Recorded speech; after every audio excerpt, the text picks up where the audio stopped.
All right. Well, good afternoon, everyone, and welcome to this very special presentation of the Speaker Series of the Nova Scotia Affordable Housing Commission. My name is Stéphane Richard, and I am the Director of Stakeholder and Intergovernmental Relations for the Department of Infrastructure and Housing. I want to thank you all for joining us this afternoon. In case you're wondering, it is a scenery of Bedeque, Cape Breton behind me, and a reminder that warmer days are ahead. I also want to thank many members of the Commission and its subcommittees and working groups for being here, including our newly minted Deputy Minister, Aaron Devereaux, who has just joined as a co-chair of the Commission, along with Dr. Ren Thomas. I don't know if Aaron has joined. Yeah, I'm just looking through the list of participants. Anyway, welcome Aaron, and welcome every member of the Commission. I also want to recognize my colleague, Tatiana Morin-Fraser, as well as all staff who are working very hard in the background to make these presentations available and support the very important work of the Affordable Housing Commission. Before we begin, though, I would like to acknowledge that while we are gathered in this virtual space, most of us online have the pleasure of living and working in Mi'kma'ki, the unceded territory and ancestral homeland of the Mi'kmaq Nation. In Nova Scotia, we recognize that we are all treaty people. At this time, I would like to remind everyone to mute yourself if you haven't done so already. And as I mentioned previously, you can leave your camera on if you please, or turn it off. Also, if you're interested in receiving a copy of the slides and a link to the presentation, I will write my email address in the chat. Unless you're a member of the Commission or its subcommittees and working groups, we don't necessarily have your email address since there was no required registration for the presentation today. So please leave or contact me, send me a private message, or email me at the email that I will leave in the chat. A link of the recording will also be posted on the Commission's web portal, so you're free to go there and have a look. I will also encourage you to visit our website at nsaffordablehousingcommission.ca. And if you haven't done so, please join the more than 600 Nova Scotians who have already completed the online survey on affordable housing. So please go to the website and fill out the survey.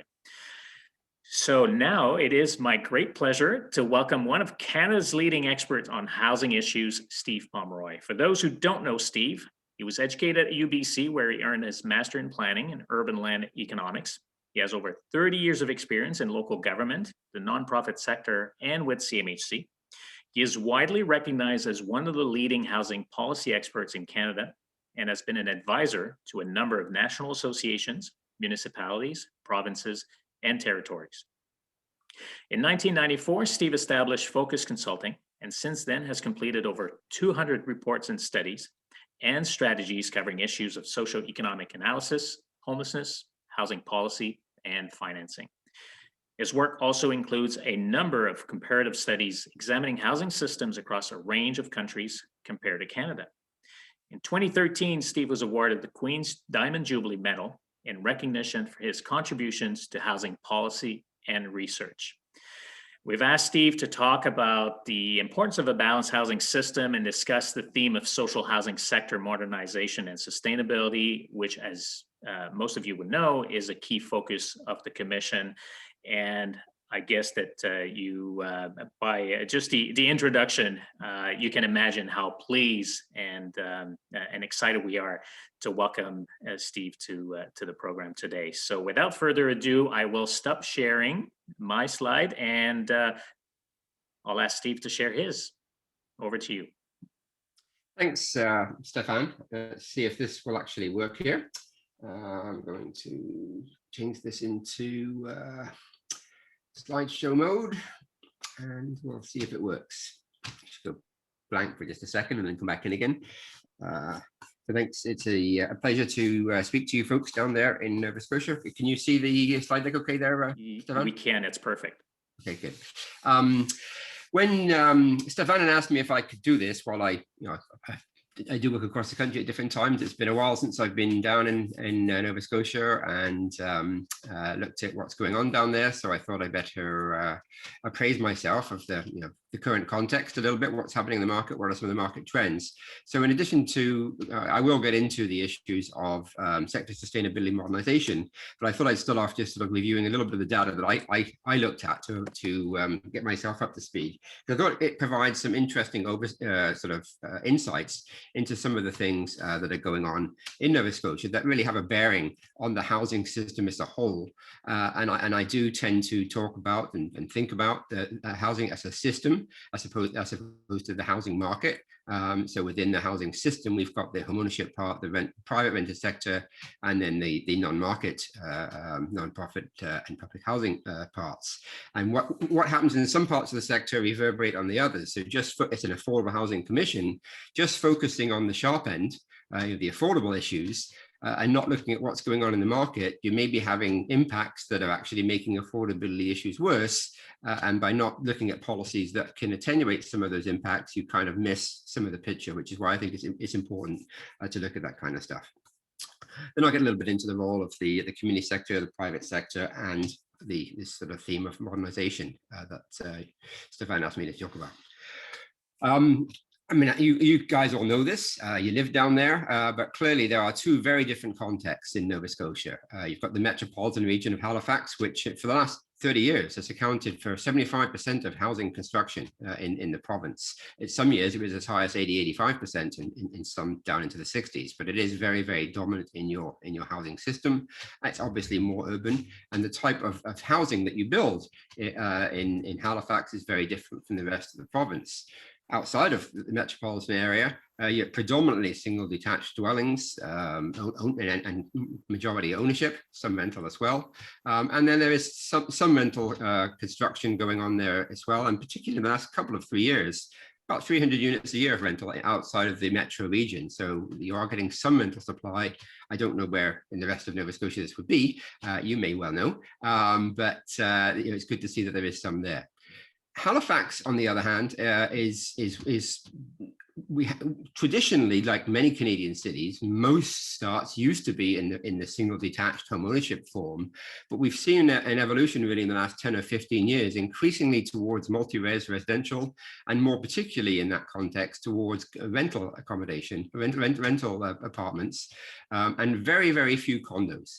I looked at this a few years ago and doing some statistical analysis. If you look at the coefficient, the Pearson correlation coefficient between the average house price in a city and the portion of housing starts that are directed to the condominium market, there's a very, very high correlation.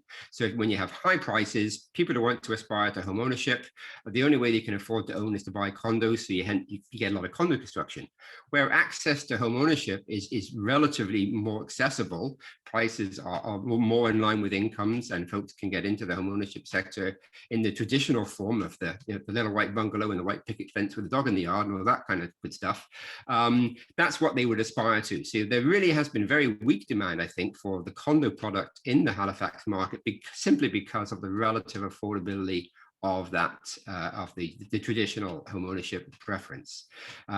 Some niche market, I think, for condo, probably for downsizers, that type of thing, but it's very, very low compared to many other Canadian cities of a similar size. I'm going to skip the slide there. The other interesting thing is Halifax is a leader in the country in terms of rental construction. You're about the 8th highest production of rental housing of all cities in Canada, and I think you're about 11th or 12th in terms of size, but more importantly, as a proportion of housing being constructed. 62% of housing starts in Halifax in the last 5 years have been directed to the rental market. So you do have a very, very strong rental market and a significant amount of supply, which I think is quite different than many parts of the country where people are talking about the lack of rental housing and the lack of options. And given the fact that, nationally, the incomes of renters tend to be about half those of owners. So it's a lower income group, and renting is more predominant as a consequence in the lower income profile. We just missed a slide. Did I miss another slide there? Nope, that's that. Okay, good.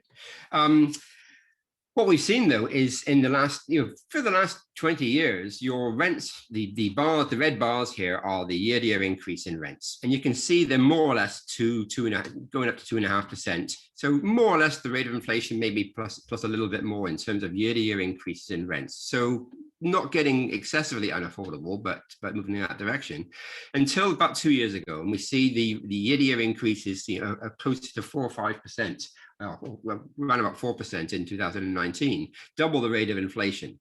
And that's coincident with a decline in the vacancy rate. So as vacancy rates went down, there's more pressure on the rental market, and hence the rents go up. So we see vacancy rates starting to come down around about 2012-13 as a result of mainly the fact that you've got very high migration and a lot more people coming to the city, and combined with the fact that even though you've got a lot of rental starts, you've got more people coming than there are actually starts. So as vacancy rates were tightening up, rents were going up.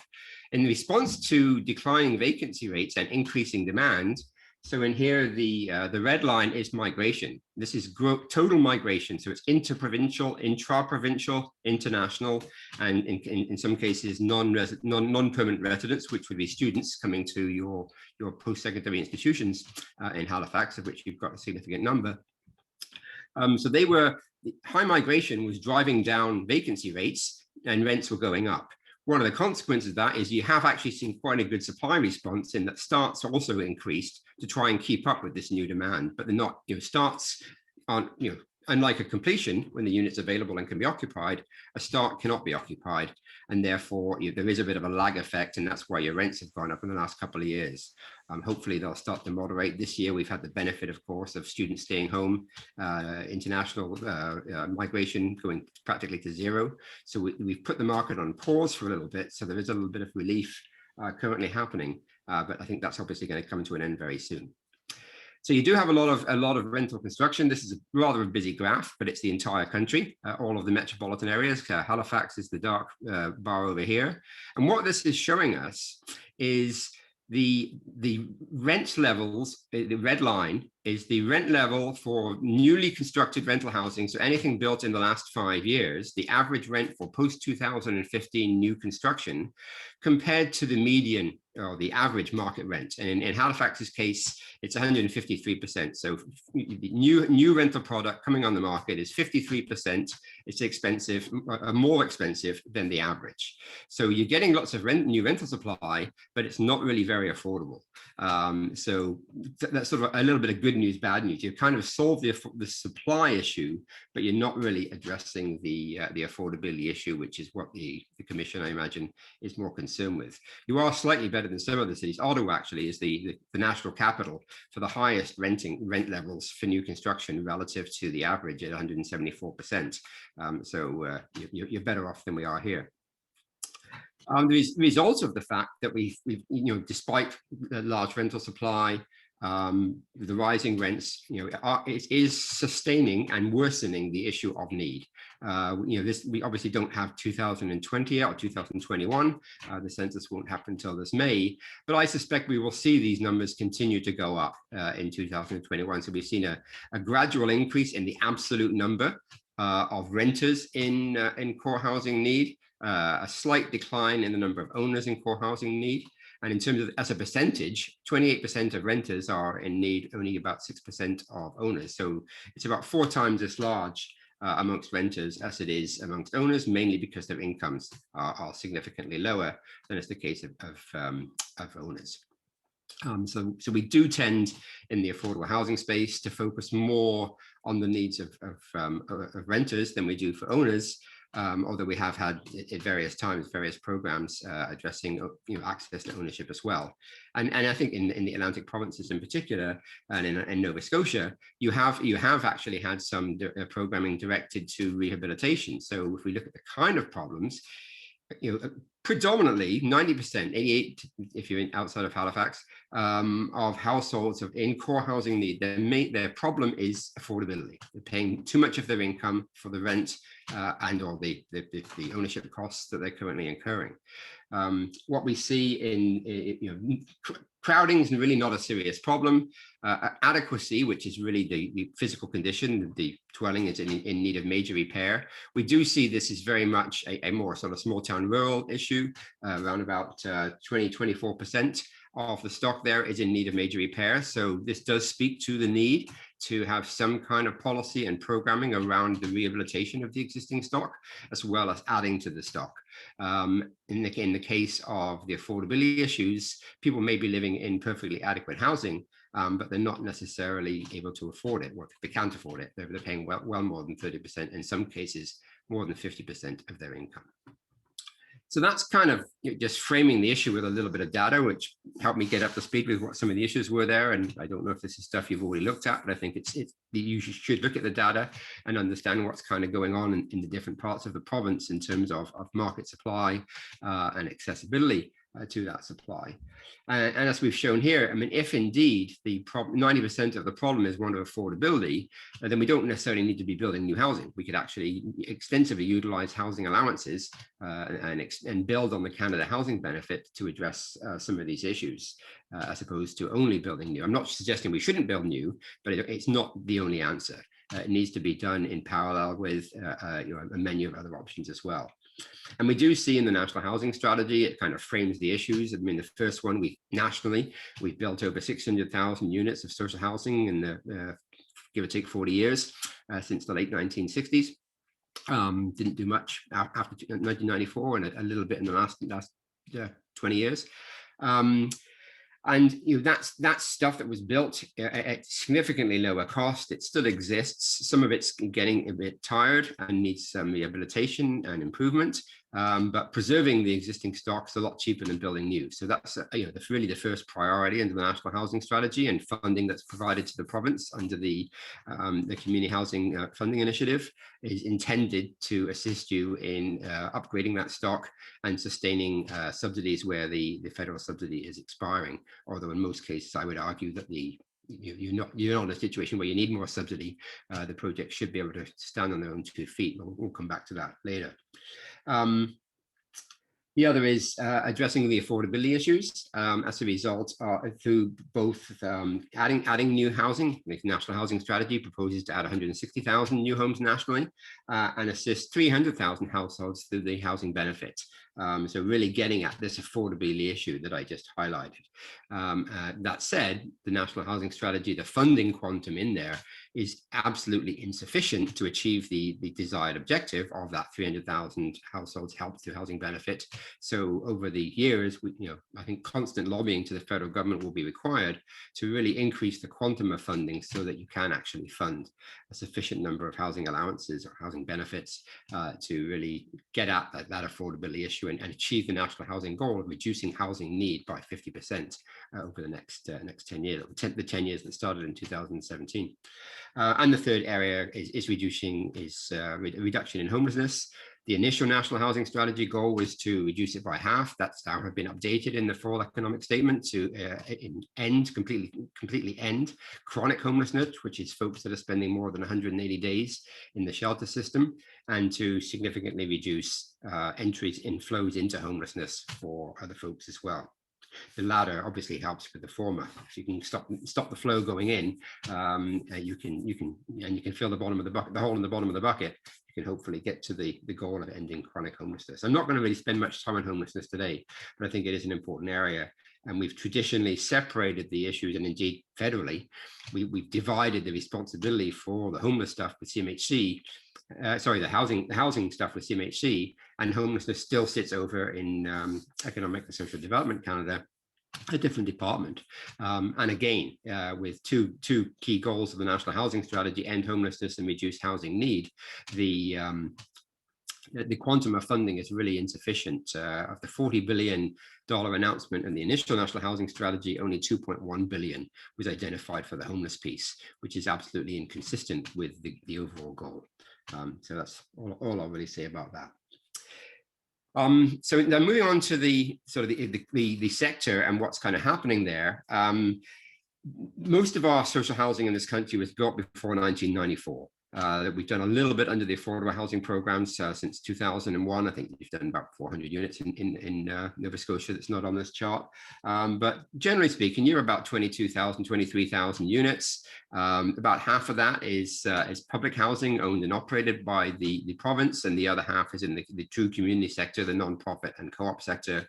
A small amount of Indigenous housing, much of which is expired in terms of, I'm getting someone else's yakking there.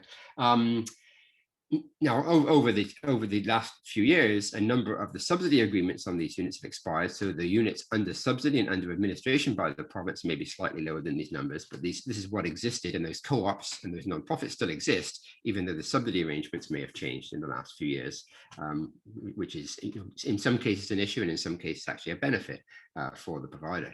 But in terms of the sustainability of the sector, you've got a pretty small sector. It's only about 12,000 units in total. It's typically owned and operated by quite small providers. Many are just a single project provider.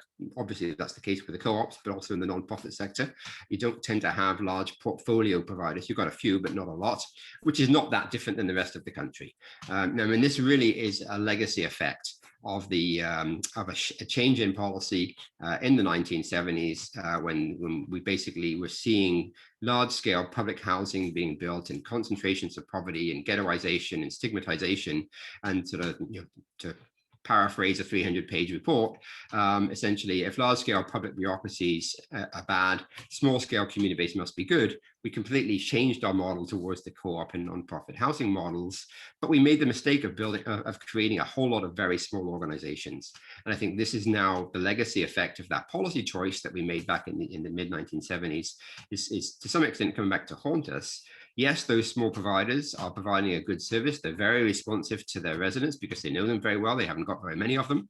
But in terms of being professional and sophisticated and having the skill sets that are necessary to be sustaining and viable organizations that can actually take on new challenges, I think this is really where we have to think about how do we strengthen and modernize the existing social housing sector. I think, scale is important. A small provider with 50 units, 70 units, even up to 100 units, you've probably got a part-time bookkeeper and a janitor and some maintenance guys. You don't really have a professional staff. You don't have a chief financial officer and someone that can really understand the intricacies of refinancing the asset and leveraging the assets to be able to fund repairs and improvements, or to actually take equity out of the project once your mortgage is paid off, and invest that in expansion, or perhaps even in some cases where you're underutilizing the site, redevelopment and intensification on your existing site. So there are a bunch of skill sets that are critically important as we think about a new future and a different way of doing things, that many of these organizations are just too small to have internally. And so the question is, how do we get there? And is the sector actually able to take on this new challenge? And to what extent do we need to rebuild the institutional infrastructure that's necessary to actually have a strong, vibrant and sustainable nonprofit and community housing or co-op housing sector? In the 1970s, the federal government funded through the Community Resources Organization Program, CROP, a seed funding program to create technical advisory organizations or resource groups, who were the groups that helped the small nonprofits, whether they were a faith-based group or a service club, the Lions, the Kiwanis, that tended to be building these small nonprofits. They didn't have the external expertise. They might have had a few professionals on their boards, but they didn't have the horsepower. And so they hired the resource group folks to actually help them develop that stock. And these resource groups were created across the country. When we ended social housing, the federal government ended all new funding for social housing in the last budget of the Mulroney government in 1993. Over the next 8 years, we did nothing, and all of that infrastructure and expertise and capacity eroded away. So we really have to sort of think about how do we rebuild it in a way that we can actually enable growth within the sector. Within the existing stock, those 23,000 units, the public housing ones are the ones that are going to be the most troublesome, in the sense that they tend to be 100% rent geared to income with very low income households, and the operating expenses actually exceed the rents that are collected. So they're always going to need subsidy. They've got negative net operating income.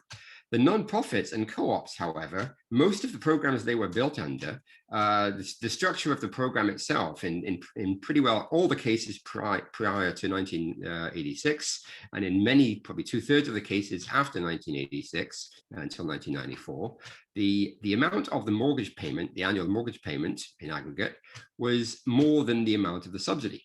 So when the operating agreement from the federal government ends, you actually should have a bump in your net income because your mortgage being bigger, you're no longer making those payments, and that exceeds the fact that you're not actually receiving subsidies. So the existing RGI rents that you're currently charging, you can continue to charge those because you're not paying money out the side to cover your mortgage payments. So many of the existing nonprofits in that period, in the co-ops, should be have some positive income. Now, that's not to say they've got enough, and whether they actually have the sufficient capital reserves to now repair and upgrade assets that are 35 years old. In the case of public housing, 50 years old. I mean, incidentally, this stuff, we did 50-year terms on public housing. The bulk of public housing started in 1964. 64 and 50 gets you to 2014. So it's the last 5 years this phenomenon's happening in the public housing stock. And coincidentally, nonprofit and co-op housing really started in 1979 on a 35-year agreements. And again, 35 on to 1979 is 2014. So we really are very much in that window of the expiries happening. I wrote a paper a few years ago saying, is the sky falling? And is this a massive crisis? And concluded that it's not. It's actually more of an opportunity. But you do need to grab a hold of it and actually think about how you deal with these issues. And that's where being professional and having a deeper understanding and understanding the financial underpinnings of and viability of the projects are critically important. And in many cases where you've got positive cash flow, you can take that to the bank and borrow against it. So instead of just spending a little bit from your capital reserve to replace a few windows this year and a few boilers, you can borrow against your ability to repay a loan and do a bigger retrofit in some cases. In other cases, if the building's hasn't been maintained in good condition, and or it's on a site where it was built at a relatively lower density 35 years ago, and now there's in that area, particularly if you're in the metro region, there's opportunities to intensify. Does it make sense to actually retrofit the existing maybe 30 units, whatever the project size is, when you could actually build 80 on there and take down the existing 30 and rebuild? And to do that, you basically need to utilize some of your equity. You've got land already. You've got some cash flows that are still there. And then the new programs under the National Housing Strategy, both those who are funded bilaterally through the province, as well as those that are unilaterally funded by CMHC, are funding opportunities and financing opportunities for the sector to do that kind of thing. Again, the question is, do you have the skills and capacity and competencies to do that kind of thing? And what do we need to do to actually rebuild that skill set?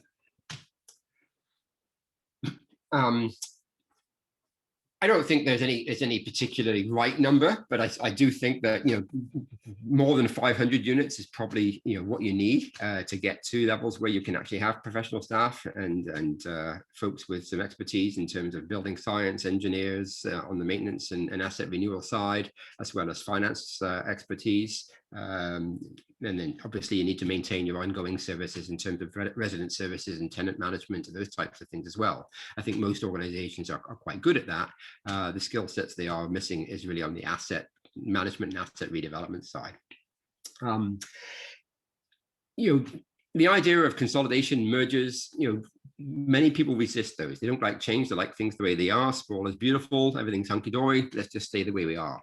And I think there is a bit of a cultural issue there within the sector, particularly those that developed 35 years ago. Some of the folks are still on the board and it's their baby. There is a reluctance to think about doing things differently, but I think we do have to start getting into that kind of almost culture change and mission change.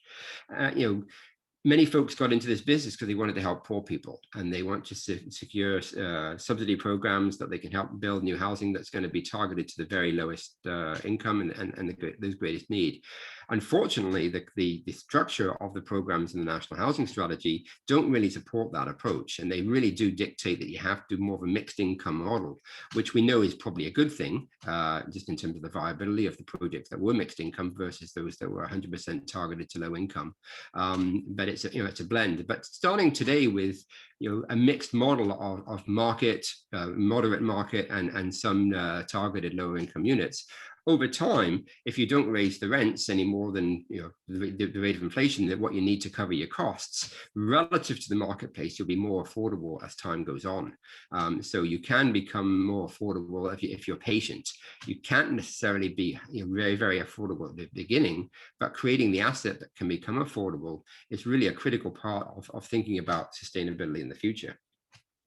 You could certainly work with the private sector in this area, and there is a role for the private sector. Most nonprofits, all of their activity, their design, their architecture, the engineering studies, the building, the construction, the financing, are all done by the private sector. So the notion that we've got two separate sectors is a myth.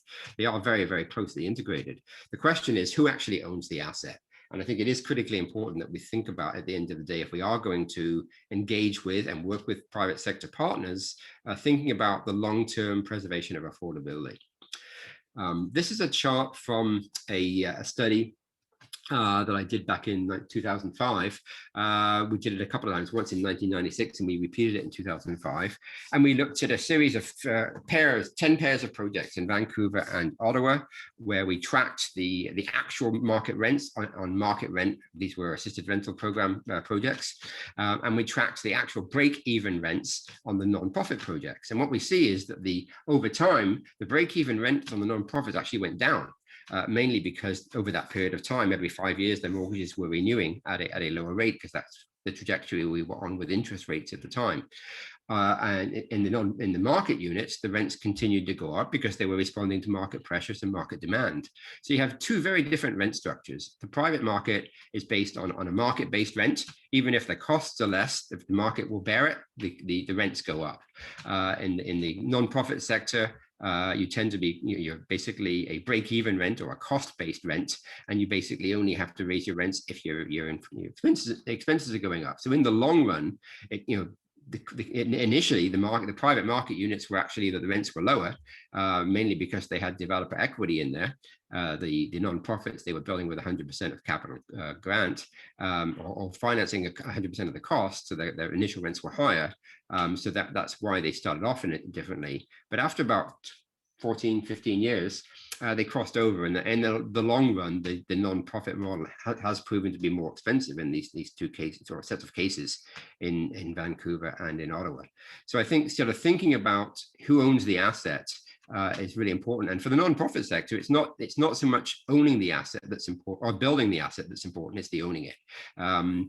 So that means that you could go out and buy an existing rental building that's 20 years old, which is what a number of the capital funds and REITs are doing. They're buying existing relatively affordable units that they call underperforming assets that are actually quite affordable. The rents are still at or below the median market rent. And while the nonprofit sector is chasing around trying to find the money to build new, whereby buying these existing assets, they could preserve what are already moderate rents without having to spend $150,000 in subsidy, a grant subsidy, to be able to build them in the first place. So I think alongside building new, you can expand the scale and scope of the nonprofit community sector through an acquisitions model, not necessarily just through building new.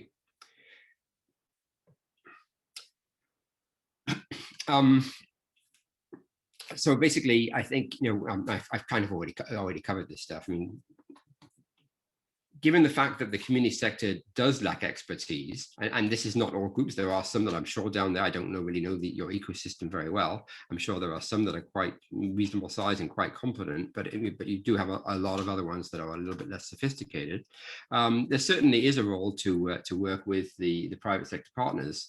And what I would encourage you to do is to think about sort of programmatic design. So rather than what we've done under the investment in affordable housing, where we invited the private sector to bid on on grant and be able to access the same grant program. And they had an affordability criteria that they had to keep the units affordable for a minimum of 10 years, which is the CMHC criteria. Some provinces went to 20, but at the end of that 20 years, those units revert to private market and they no longer have to remain affordable. So we've basically just leased the use of the unit for 20 years. If we're going to do that, we may as well just do rent supplements.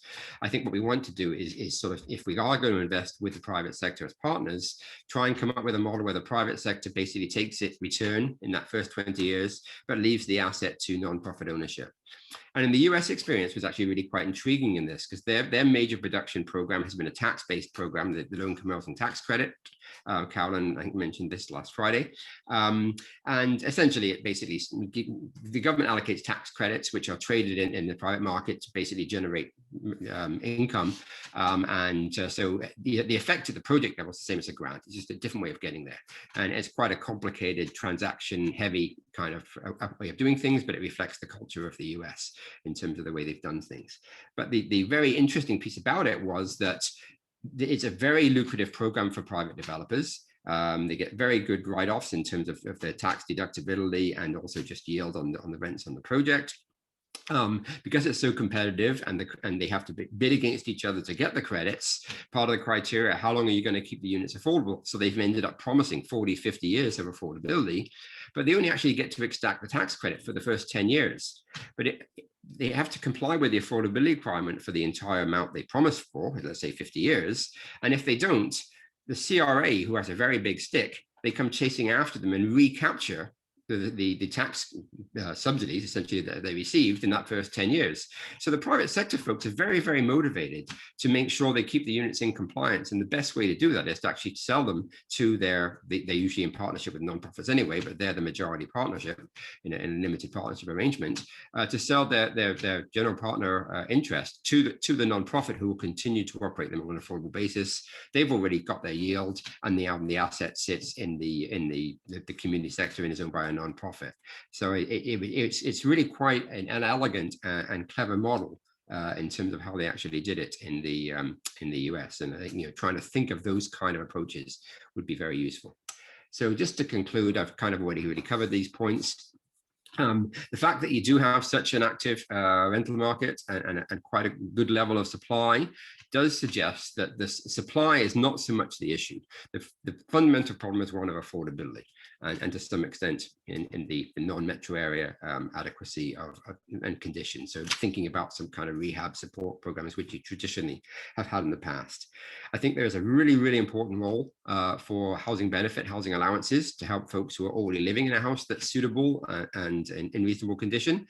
They just pay too much, in some cases more than 50%, giving them $200, $300, $400 a month could really significantly improve their affordability and reduce that rent burden. And with that, allow them to be, live more healthily and have more money for food and not have mental stress and a whole bunch of other issues. I think there are really, really key opportunities to lever the existing assets for which the debt has now been paid off, and you're sitting there mortgage free. You've probably got some positive cash flow if you've got mixed income, some moderate market rents or just below market rent in there. And perhaps for some small nonprofits, their tendency will be, well, we've got no mortgage payment anymore, let's put the rents down and be really affordable. Yeah, that's great. That helps the few people that are there, but it really doesn't share that resource with the larger community. It doesn't really help you actually expand the reach and capacity of the sector to actually help more people, which I think is something we should be thinking about. To do that, I think you have to strengthen the sector, and there are a bunch of strategies you can use. Consolidation, which taking 10, 50 unit providers and making one 500 unit provider is one way of doing things. And as BC tried to do, they actually transferred some of their public stock to some mid-sized nonprofits that had 200 or 300 units and got them up to 500 units by transferring the units out to them. And I think that's the way you can quite quickly get to scale, give them a couple of years to get on their stabilize themselves, and then start thinking about taking on new activities and doing that kind of thing. And then finally, say, work with your private partners, but think about who actually owns the asset in the long run. So with that, I'll turn it over to questions and discussion. Thank you so much, Steve. You've given us a lot to ponder and think about. So folks, please raise your hand, virtual or real one. I'm going to try to change my view so I can see most of you if you have any questions. I also post a link to Steve's website if you're interested in his work, which is fantastic. So we have just about 20 minutes for question and answer. So don't be shy. I'll open it up. Who wants to go first? Because I know once we get started. You're supposed to basically set this up ahead of time there. So you've got someone already set up to ask the first question. I'm never worried. I think with the group of people we have, we never ran out of questions, but we ran out of time several times. Tatiana, go for it. Thanks, Stefan. So thank you very much, Steve. That was excellent. I'm a big fan, and really appreciate the work that you've done over the years. Go back to your papers over and over again. So I just want you to know that they're very, very helpful. I wonder if you could speak to any particular examples, successful examples you can think of incentivizing preservation of NOAA. As you know, we do have a relatively small program to support renovations of existing affordable rentals in the private and nonprofit sector. But you know, it's not big, other than increasing the funding significantly. Is there any examples that you could think of that you're aware of where a model has worked really well that's focused on the preservation side? Yeah, I mean, I think when you invoke the term NOAA there, which would be the naturally occurring affordable housing, this so-called moderately rent stuff that the REITs identify as underperforming assets. We haven't really done much of it in the Canadian context. In America, because in their sort of affordable housing ecosystem, they really didn't grow a non-profit community sector the way we did in Canada. They relied on sort of private sector affordable housing development specialists, and there's a whole niche of those in the US. And they were all developing prior to the tax credit program under a low rate loan programs which were very similar to investment in affordable housing. It had a 20-year term, and then at the end of that term they expired. So that the Americans have been facing this issue now for about 20 years. The expiring use problem, as they call it. So there are a number of organizations down there, but fairly large nonprofits that have created preservation trusts and are going out and trying to purchase these assets from the existing private owners to capture and preserve that affordability. You've got to pay market rate to buy the asset, and so that can be a challenge. I mean, they have had some funding programs, and big foundations I think have supported them, but in many cases when you're buying an existing asset, the existing rental cash flows support debt. So you can basically borrow 80% of the cost of buying it, so you only need a little bit of equity to go in and purchase it, or a little bit relative to the cost of the unit, not a little bit if it's a big project. So certainly that mechanism is very valuable, and I have been actually lobbying CMHC quite hard to get them to create a funding stream within the National Housing Strategy to actually create an acquisition funding stream to enable nonprofits here to purchase some of these assets. They're never going to be able to compete head on with the REITs, but I think selectively purchasing some assets could be a way for them to grow the community sector. Great, thank you. Anybody else with a question? So raise your hand. Mr. Graham, Jim.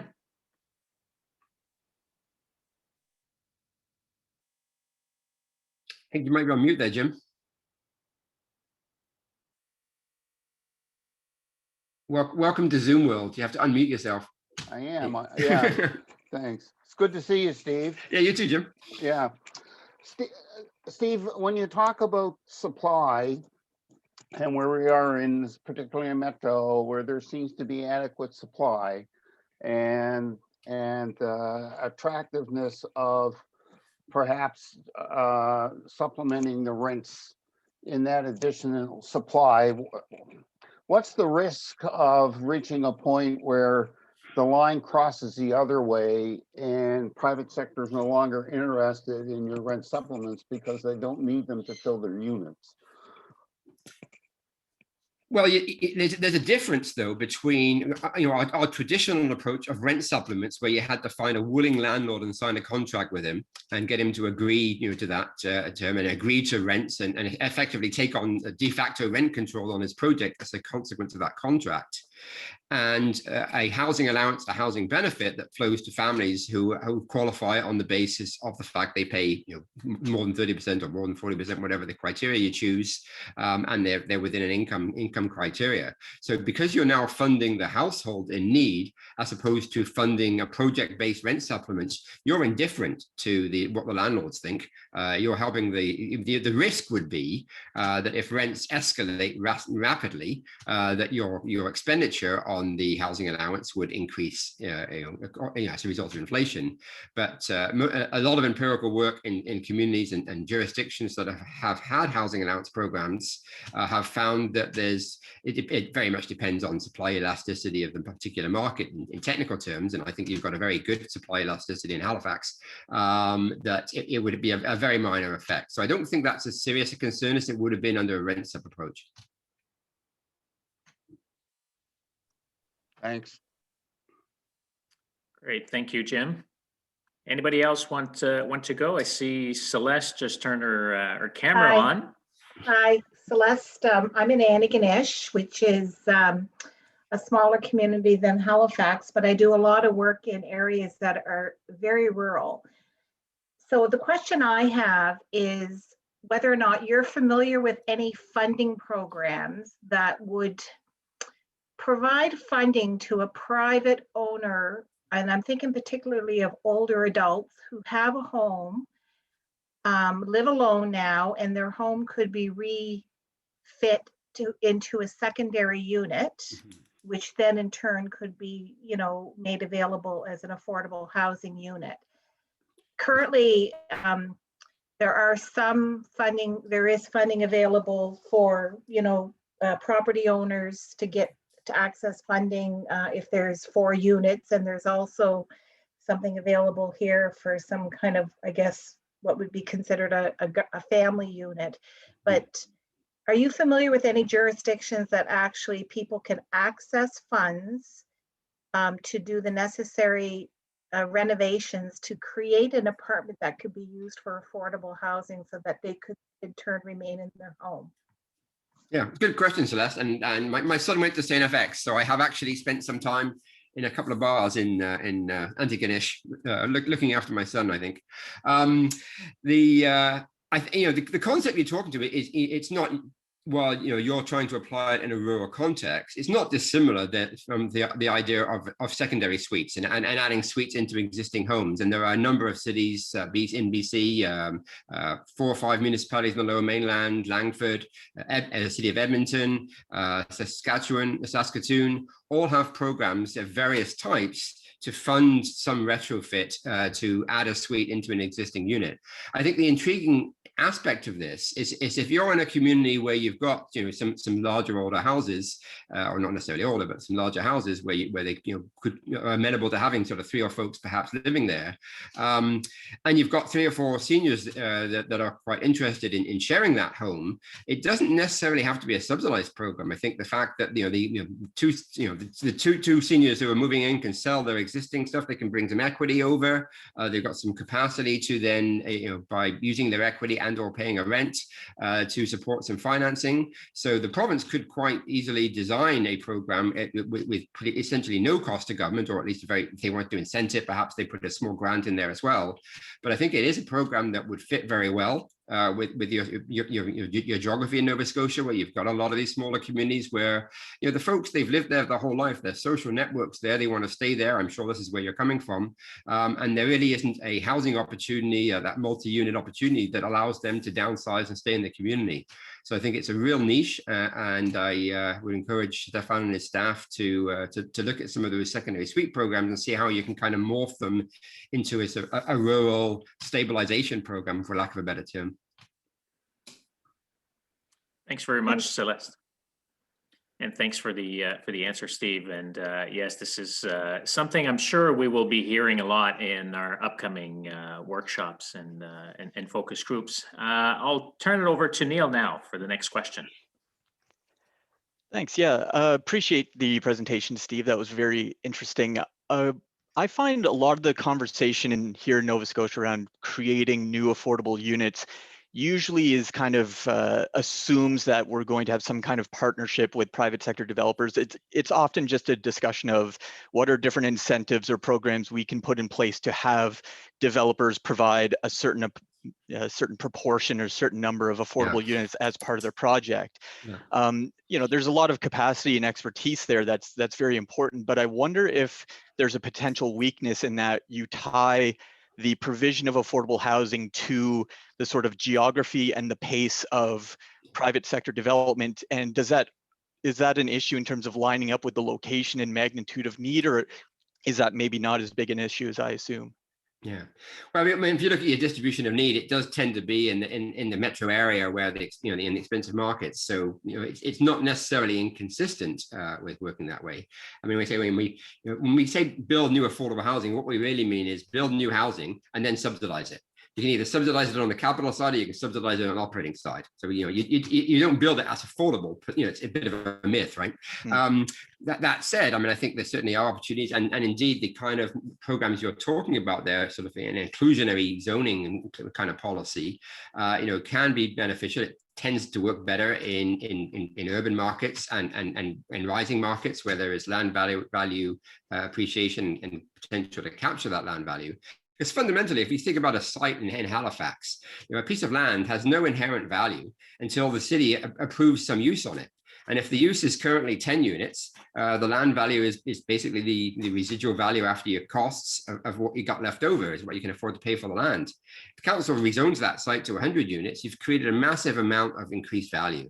And I think where we tend to miss the boat a little bit is we have official plans that signal to the marketplace that they're going to allow an increase in density in areas because they're putting transit in, or it's in a good location or centralized where it happens to be. And that signal goes off to the market. The market, basically the existing landowners, is so great. The city's going to allow more density here. I'll raise the price that I'm going to sell my land for. And we lose the opportunity to capture that, what in the UK they call public gain, because it's based on a public decision having created that increased value. So you need to kind of almost in your planning processes, particularly in metro areas, start thinking about how can you act, how does that public decision increase value? You're growing the pie, and can you give the developer a slice of the pie so he actually does better? And can you keep a slice of the pie for a community benefit, which in this case could be a few units of affordable housing? Thank you.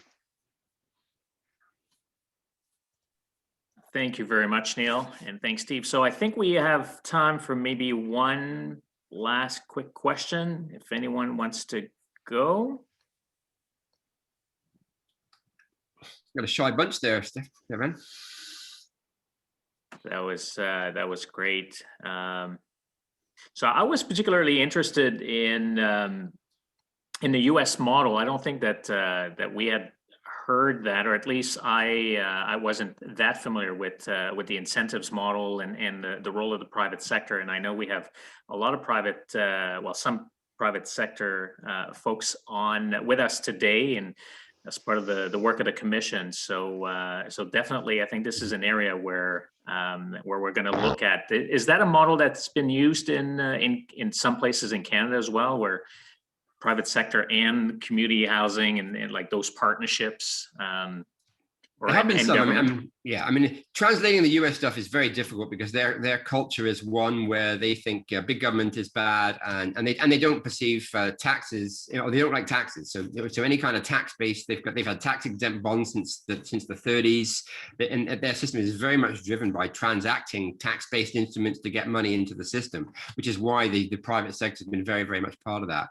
The Harper government ran on a platform to actually introduce the rental tax credit in Canada in 2006, and I did a bunch of work designing how it could work. You promised to do this, so here's how to do it. Off you go. And we just ran into roadblocks. There was just no appetite in the Department of Finance to actually use the tax system. The finance department in Ottawa, their view is the tax system is government's revenue generating machine. If you want to deliver a program, go and get an appropriation and go through Parliament and get a program funded. Don't create perverse effects in the tax system and distort the tax system to try and fund something. So it doesn't really fit very well in Canada in that respect. Leaving aside the tax piece, though, there have been some quite successful initiatives. I think of a number that were done in Waterloo region, Kitchener, Waterloo, which is where the RIM and all those big IT companies are, and also in Edmonton. Joint venture arrangements where the non-profit provider has partnered with a private developer to take 30% of the units. The developers, less so in your market where you've got more rental, but in those markets where the developers are actually building kind of a condo product and they need to pre-sell 60-65% of the units to get their bank financing. If the non-profit comes along and says, we'll take 30 units off your hands and accelerate that, you don't have to wait 4 months to get those units sold. We'll help you get to the starting line so you can get building, and then you basically just strata title off 30 unit portion of the building, and we'll basically operate and run that piece, and you can do your condo stuff somewhere else. So there are those kind of examples of more what I call more joint ventures than public-private partnerships. Wonderful. Thank you very much. Okay, so unless there's any additional question, last minute thoughts that folks want to bring up, I think this is a wrap for today. So I want to thank everyone for joining us this afternoon. Steve, I want to express our gratitude for taking the time to present to the commission and to stakeholders. Know that as Tatiana mentioned, our team follows your work and really appreciate everything you do to help us better understand this very complex issue. So thank you very much for your insight today. And I can't promise that we won't reach out again, but really appreciate the time, your time today with us. So folks, thanks very much again. And we will share with you some of the slides that you saw today, as well as a link to the recording in case you missed any part or you just want to watch it again. So thanks everybody and take care. Thank you. Bye-bye. Thanks.